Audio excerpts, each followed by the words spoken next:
But today we're meeting at North Langley Community Church, and we're organizing the funeral for a 21-year-old daughter.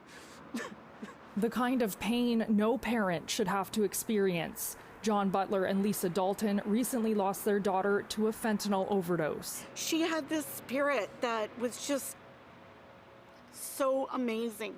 Olivia Dalton started using heroin in high school. Her parents tried everything to help her get clean. Over the 3-year period, we probably spent $100,000 on different types of treatment and counseling for her. She was sober for over a year, and then came the pandemic.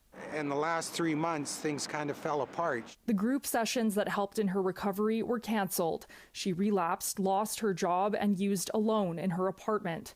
That's where her father found her 2 weeks ago. And I put my hands on her shoulder, and her whole body was stiff.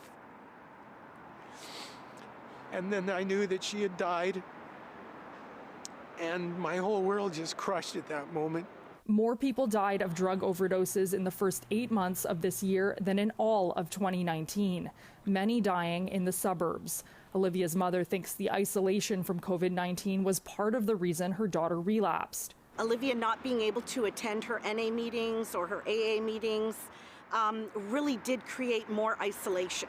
Experts say that's been disastrous for young people in recovery. When this thing first started, we saw a number of our clients and people we work with that have relapsed, that have had long periods of sobriety.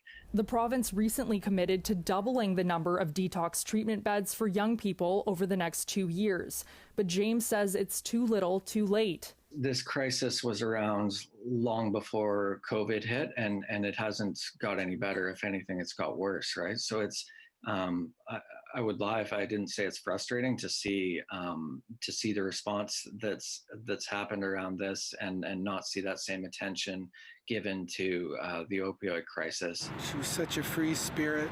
Dalton believes things would have been different if there were more resources available for young people at the start of their addiction, and if her daughter had access to a safe drug supply. But I can't help but think that, as with pot, if there was somebody controlling it, knowing that it was clean, she'd still be alive. And I don't want her doing drugs, but I don't want her dead either. They're sharing their pain. It was such needless waste. Yeah.